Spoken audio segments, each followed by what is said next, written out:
à 400 km d'Alger, dans les montagnes proches de la Kabylie. Voici la ville de Kerata, 35 000 habitants. Une ville historiquement rebelle, où la police ne met jamais les pieds. Depuis quelques jours, c'est ici que la colère populaire a choisi de s'exprimer.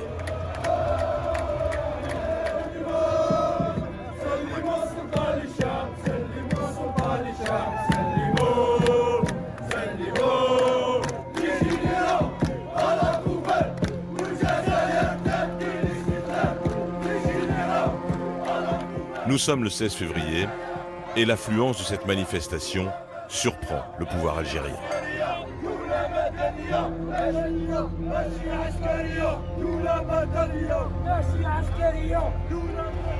La date pourtant n'a pas été choisie au hasard. C'est ici, il y a 2 ans, jour pour jour, qu'est né le Hirak, une révolte populaire spontanée qui prend pour cible le pouvoir algérien. Un pouvoir immobile depuis l'indépendance, Hirak en arabe, signifie le mouvement. Au milieu de la foule, tous les partis de l'opposition sont présents. Mohsin Belabbas est le président du Parti pour la culture et la démocratie, un parti laïque. Le plus important, c'est le retour en force du peuple algérien dans la rue pour dire que les objectifs pour lesquels nous sommes sortis depuis février 2019 n'ont pas été atteints. Pire, plus grave, c'est que nous avons affaire à un pouvoir qui a rusé avec le peuple algérien. Une des grandes figures du mouvement, Karim Tabou, porte-parole de l'Union démocratique et sociale, fait son retour public après une année de détention. Nous avons choisi le camp de la population. Nous avons choisi le camp du combat pour la libération des citoyens. Ce qui nous intéresse, c'est donner de l'espoir à cette jeunesse. Le Hirak avait secoué l'Algérie en 2019 et début 2020. Et puis la pandémie mondiale avait mis fin aux manifestations. Cela fait 1 an que le pays n'avait plus vu ce genre de scène. Pour les militants, la réussite de cette manifestation est un signe. Le signe que le printemps algérien se fera dans la rue.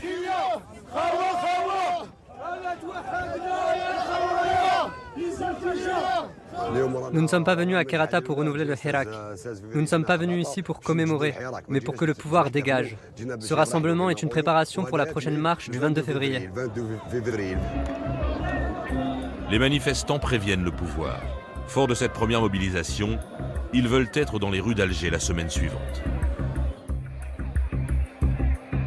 Depuis 2 ans, l'Algérie vit au rythme des marches du Hirak. C'est un appel à la manifestation posté sur Internet en février 2019 qui sert de date officielle de début du mouvement. Des milliers d'Algériens manifestent alors dans les grandes villes pour protester contre Abdelaziz Bouteflika, au pouvoir depuis 2 décennies. Quelques semaines plus tard, des manifestations monstres ont lieu dans 40 des 48 préfectures du pays. Le 12 décembre 2019, après une élection contestée, Abdelmadjid Tebboune, 75 ans, le remplace à la tête de l'État. Mais cette transition, saluée par les généraux du régime, n'arrête pas les marches qui durent 56 semaines consécutives jusqu'à la pandémie. Durant ces 2 années, aucun leader politique n'a émergé de ces manifestations spontanées. Mais le pouvoir algérien aujourd'hui vit dans la crainte que le mouvement du Hirak se réveille. La mobilisation de Kerata est prise très au sérieux par le président Tebboune. Il veut éteindre le mouvement avant qu'il se répande dans le pays. Alors le 18 février, il fait un geste en direction des manifestants. Béni soit le Hirak qui a sauvé l'Algérie. J'ai donc décidé d'accorder la grâce présidentielle à une 30aine de personnes contre lesquelles une décision de justice avait été rendue, ainsi qu'à d'autres pour lesquels aucun verdict n'a été prononcé. Entre 55 et 60 personnes rejoindront à partir de ce soir ou demain leur famille.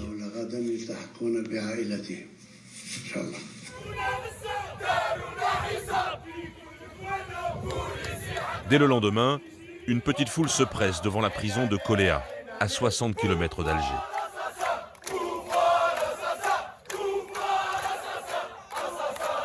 C'est ici que sont enfermés une partie des détenus d'opinion liés au Irak.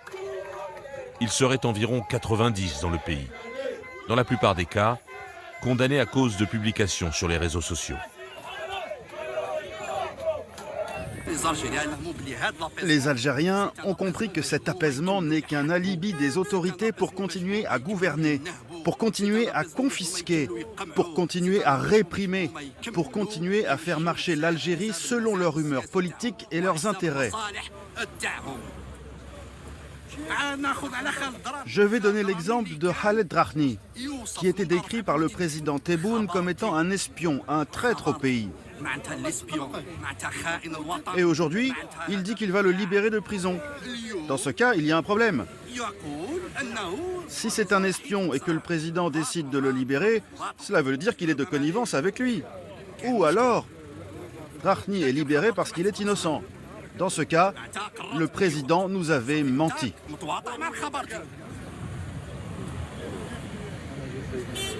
Le journaliste Khaled Drahni, correspondant de médias français dans le pays, avait été arrêté en mars dernier pour incitation à attroupement non armé et atteinte à l'intégrité du territoire national.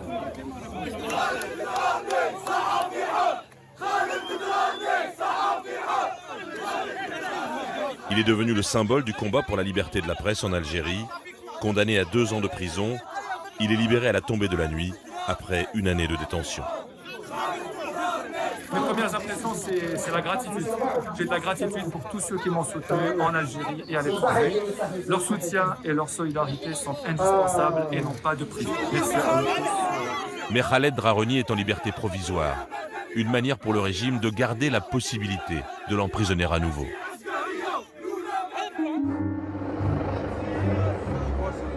Alger, 3 jours plus tard. Malgré ces gestes d'apaisement, la mobilisation continue. Ce matin du 22 février, les hélicoptères de la police sont de sortie. Aucun rassemblement officiel n'est autorisé par le gouvernement. Mais quelques personnes déambulent dans les rues. Chacun attend que ces promenades se transforment en manifestations. Parmi eux, Walid, 30 ans, c'est un militant du Irak de la première heure. Je suis comptable en entreprise et je travaille toute la semaine. Je n'ai que vendredi pour me reposer, je viens de passer en plein Irak. Pour lui, même si le mouvement n'a pas de leader politique, il a tout changé. C'est déjà un mouvement qui a ramené énormément de résultats.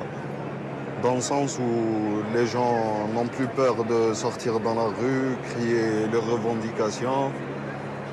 Dans le sens où l'Algérien se réintéresse à la politique alors qu'il avait abandonné le champ pendant une vingtaine d'années. Donc on a énormément d'acquis. Il reste à construire le reste. Plus aucun rassemblement ne s'est tenu à Alger depuis un an. C'est une reprise timide, l'heure des retrouvailles pour quelques-uns.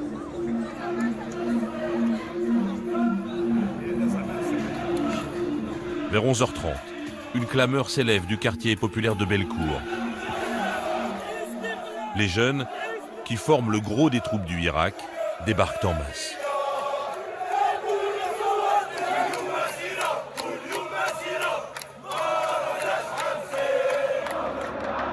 C'est un scénario connu, celui des marches du Irak d'Alger depuis 2 ans.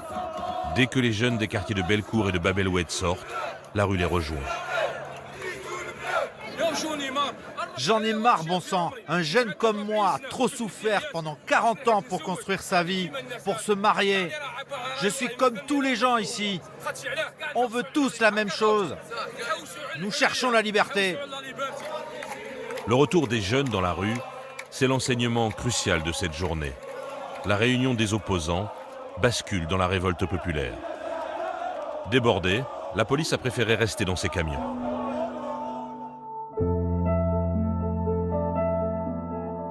Pendant sa première saison, les manifestations du Irak se tenaient toujours le vendredi. Alors, le vendredi 26 février, Alger attend fébrilement les signes de la rue pour savoir si le mouvement connaîtra un renouveau. C'est aussi le jour de la prière. En une seconde, la rue bascule et la politique remplace le Coran.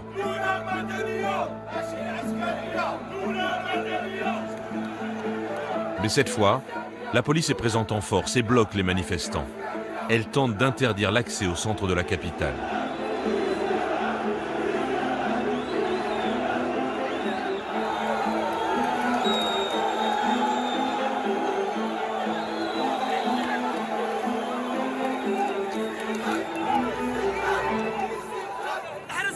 Nous sommes revenus.